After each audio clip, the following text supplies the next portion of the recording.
tens of millions of dollars, launder it, clean it up, and use the cover of a state agency to do it.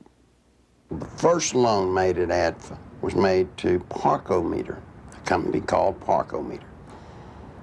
Seth Ward was the owner. As I started looking, I found out that the Secretary-Treasurer was Webb Hubbell. Then I found out Webb Hubbell was Seth Ward's son-in-law. Guess who drafted the legislation creating Act 1062, which created the Arkansas Development Finance Authority? Webb Hubbell. Guess who introduced the legislation to our legislators and got it passed through our House? Webb Hubbell. Guess who got the first loan? Webb Hubbell. Imagine this. Guess who did the audit and the evaluation of the application? Rose Law Firm. You guessed it. Who signed it? Webb Hubbell, Hillary Clinton. You see, that's against the law in Arkansas. You can't investigate yourself when the good faith and credit of the state of Arkansas is involved in a bond issue. He broke the law. Good Lord willing, creek don't rise. Mr. Hubbell will be serving some time in the pen for that one. Ironically, Webb Hubbell, a senior partner at the Rose Law Firm, was chairman of the Conflicts of Interest Committee at Rose.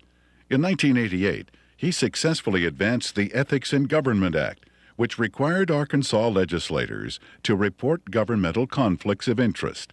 Incredibly, this law specifically exempted Governor Bill Clinton, his appointees, and his relatives. Clinton's appointment of Hubbell to the U.S. Justice Department exemplified the administration's total disregard for legal ethics. Hubbell's hasty resignation in March 1994 for overbilling of Rose clients was merely a ploy to remove Hubbell from the limelight before extensive criminal charges could be brought against him. Let me tell you about Parkometer. The first loan was $2.85 million. Never was a penny of that paid back. As the newspaper people started inquiring about the Parkometer loans, what they found was that Parkometer was actually building retrofit nose cone compartments that were being shipped to MENA. We find out that the nose cones were actually being used to smuggle dope back into the country. And what is scary, what's so scary, it's the same cast of characters. Webb Hubbell, the Rose Law Firm, are guilty, I say to you, of conspiring to defraud the state of Arkansas, the federal government, and conspired to solicit the sales and the laundering of money for illegal drugs. This is your president. This is his circle of power. These are the people, when he got elected president, he did not pass go. He took them straight to Washington with him. And by all things holy, I think he was planning to set up and do the same thing in Washington. In 1982, cocaine trafficker Barry Seal set up one of the largest drug smuggling operations in the United States in Mena, Arkansas, under the approving eye of Governor Bill Clinton. Barry Seal had a bunch of planes and supposedly had pilots. Barry Seal was a drug smuggler. Now, he tried to set it up in his home state of Louisiana, but they wouldn't let him. He had to come to a state that had a sleazy governor hooked on cocaine, and everybody knew it. Yeah, Bill Clinton was hooked on cocaine. I lived in Little Rock, Arkansas, okay? And I worked at a club called Le Bistro's, and I met Roger Clinton there, Governor Bill Clinton. So a couple of the state troopers that went with him wherever he went.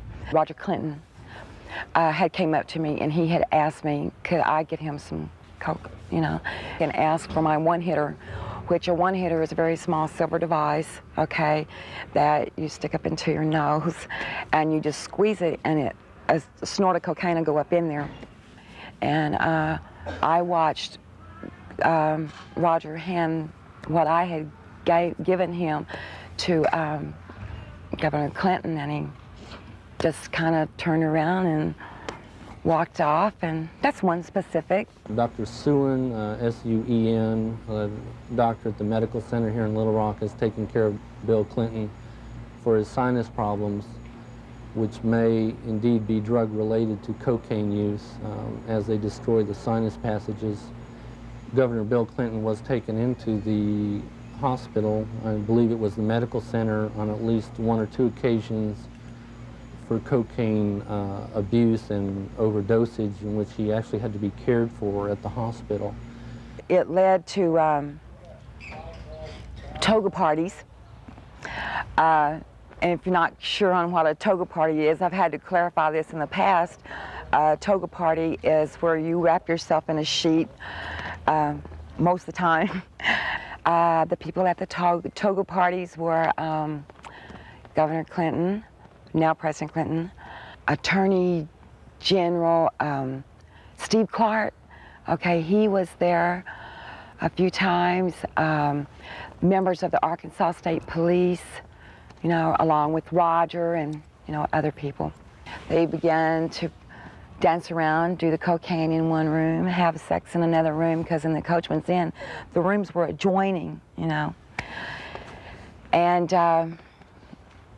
to be quite truthful, you end up with somebody in particular, and you 9 times out of 10 end up having sex. And there was cocaine there. I know. I'm the one that made sure it was there. I've talked to the manager, the assistant manager for the apartment complex where Roger Clinton used to live. They've all said Bill Clinton did drugs. They saw him. I've talked to a lot of other people who have all, just like the people at the apartment complex, said, hey, John, get us to a congressional hearing. Yes, we'll sign sworn affidavits. These people want to be sure when they come forward that something's done about it, because they fear for their life, but they really want the truth to get out.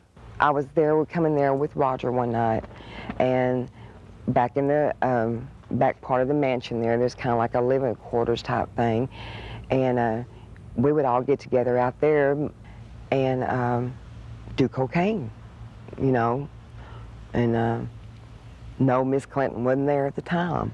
In 1983, I was made aware that Sheriff Hadaway and one of his auxiliary deputies, Terry Capehart, were investigating a smuggling operation going on at the Mena Airport. They had an inside source of information. Mr. Seal, it was our understanding, was the one who had brought the operation into the Mena Airport, and that had initiated the beginning of the money laundering and the illegal activity. He said 1983 was his most profitable cocaine smuggling period ever. Said that the airplanes that he had placed at the Mena Airport, there were 4 of them, a couple of Senecas and a couple of Panthers, and 1 or 2 stragglers, here and there, different airplanes. He said they were purchased solely for the purpose of cocaine smuggling. There was, in my opinion, more than enough evidence to prosecute a number of people for crimes regarding the Barry Seal case at Mena. I snuck around, crawled through the bushes, thinking that I'd really have to hide to see them unloading the dope. Didn't have to. You could walk right up to the airport and they'd unload it right in front of you. They would unload it, they'd offload it. They didn't care. A certain degree of money laundering had taken place among these people that were associated with Barry Seal. What had not been done was to connect the dotted lines to ADFA. Because once you connected the dotted lines to ADFA, you had actually connected the dotted line to Clinton. In addition to the operations at Mena, small clearings in other parts of the state were used as drop points for money and cocaine.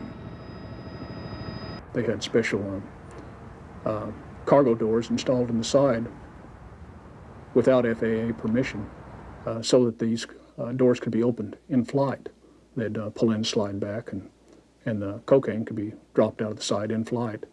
When you have a public which is aware of an ongoing criminal enterprise, when you have an international cocaine smuggler who is high profile, and a lot of people know that they are operating in a small area.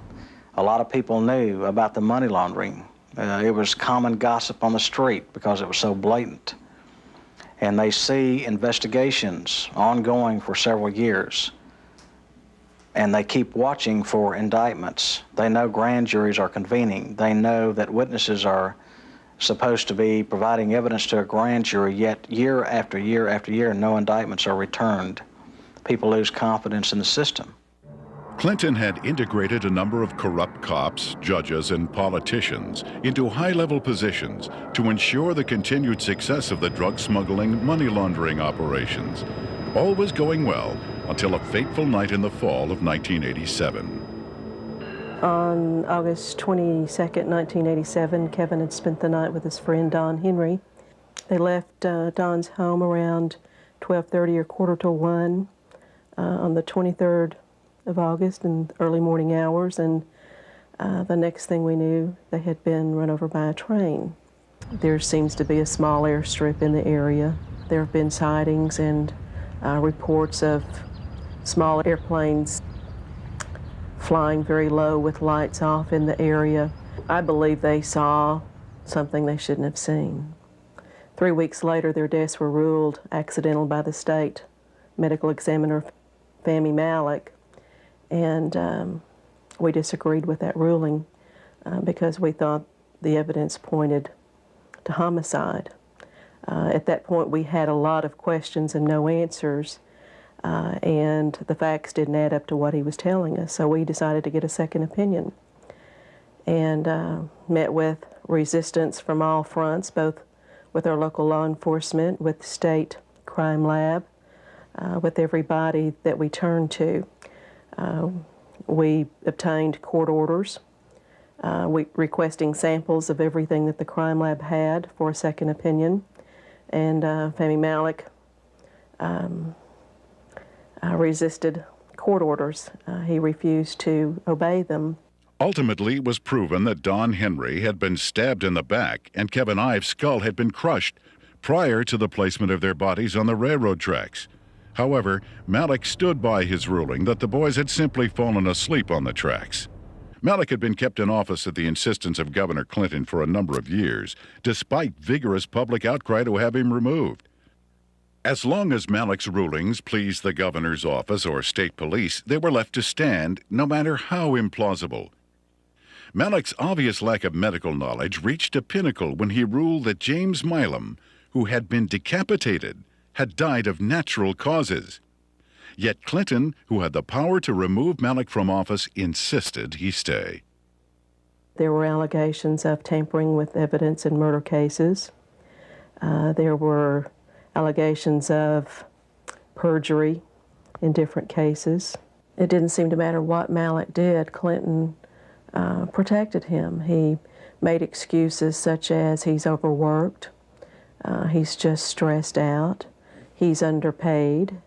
They gave him a $14,000 raise, which was an insult to my family as well as a lot of others in the state who to this day are struggling with asinine rulings and the deaths of children and other loved ones.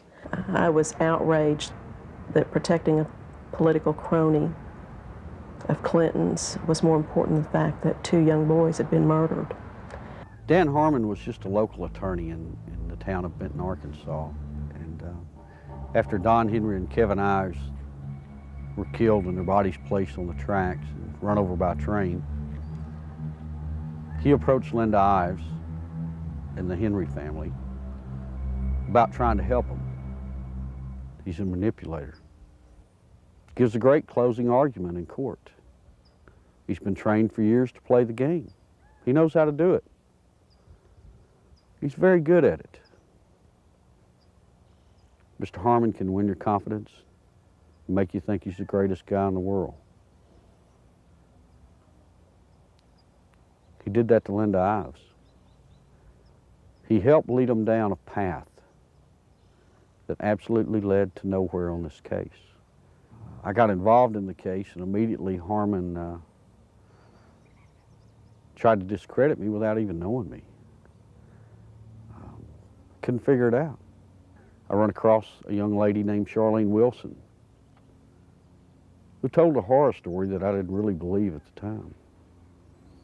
So I started searching for evidence to substantiate just part of what she had said.